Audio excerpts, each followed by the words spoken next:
Assalamualaikum warahmatullahi wabarakatuh. Baiklah, di sini saya akan mempresentasikan atau menjelaskan mengenai tugas individu agenda 2 topik anti korupsi. Di mana di sini saya sudah membuat peta konsep mengenai topik anti korupsi. Saya buat poin-poinnya dan penjabaran dari masing-masing poin tersebut. Ya, tanpa panjang lebar, saya akan langsung menjelaskan tentang mind mapping atau peta konsep mengenai anti korupsi ini serta pengimplementasiannya di unit tempat saya bekerja. Bisa kita lihat sendiri, di sini sudah saya buat beberapa poin-poin tentang anti korupsi.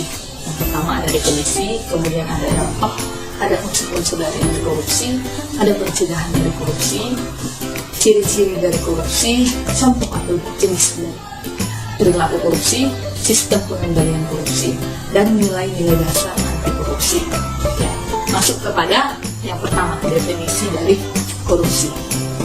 Nah, definisi dari korupsi itu sendiri adalah pelanggaran atau mengambil yang bukan hak sehingga ada pihak yang dirugikan. Bisa dia dalam bentuk pencurian, penggelapan, atau penyelewengan. Itulah dia definisi dari korupsi. Lanjut kepada unsur-unsur dari korupsi itu ada dua, yaitu subjektif dan objektif.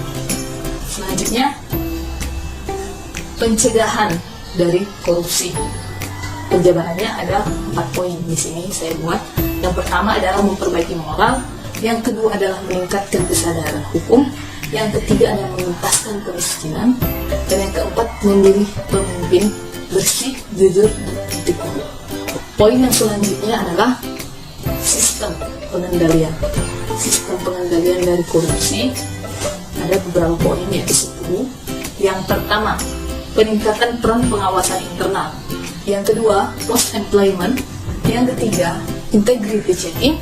Yang keempat, pengungkapan isu integritas.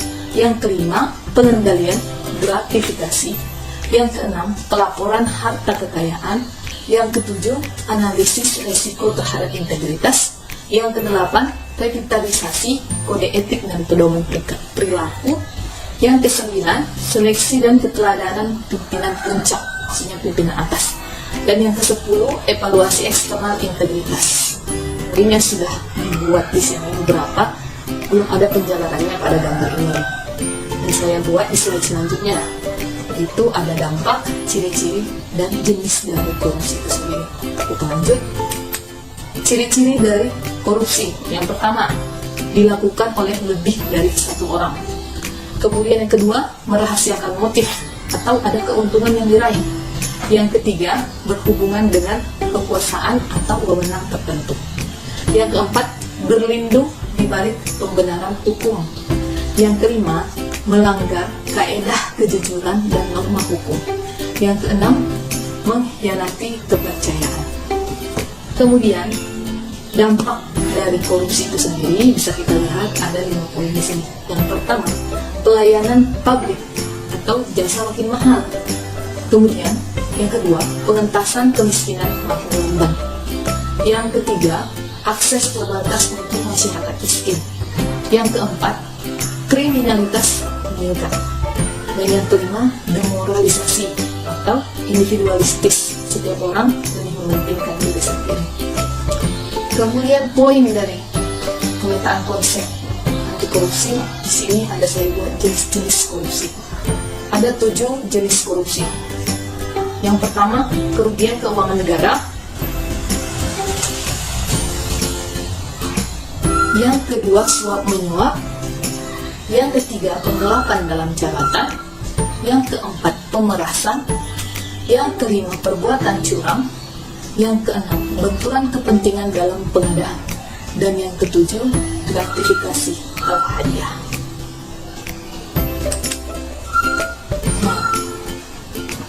Dari mind mapping tadi atau peta konsep yang telah kita jabarkan bersama, di sini saya selaku guru BK menerapkan nilai-nilai anti korupsi sebagai berikut. Berdasarkan nilai-nilai anti korupsi, yang pertama, jujur. saya selaku guru akan melakukan aktualisasi berupa menandatangani absen kehadiran sesuai dengan waktu yang ada. Yang kedua, peduli, yaitu saling membantu sesama rekan guru dalam hal penyelesaian tugas maupun laporan. Yang ketiga, mandiri, implementasikan dengan mengemban tanggung jawab yang diberikan oleh kepala sekolah. Yang keempat, disiplin, datang tepat waktu, masuk kelas sesuai jadwal yang telah ditentukan. Selanjutnya, tanggung jawab, yaitu menyelesaikan semua kewajiban baik tugas, laporan, maupun pengumpulan data-data terkait sekolah. Tentunya tepat waktu sesuai dengan yang telah dijadwalkan. Yang keenam, kerja keras, diimplementasikan dengan bekerja sungguh-sungguh untuk membimbing dan mengarahkan siswa selaku tugas guru BK. Sederhana, diimplementasikan dengan tidak berlebihan dalam berpenampilan maupun dalam berbicara. Yang kedelapan, berani berkomentar terhadap hal yang kurang berkenan dan memberikan pujian terhadap hal yang baik. Dan yang terakhir adalah adil, tidak membeda-bedakan rekan kerja maupun siswa-siswi. Itulah implementasi yang dapat saya lakukan di instansi kerja saya terkait nilai-nilai anti korupsi ini.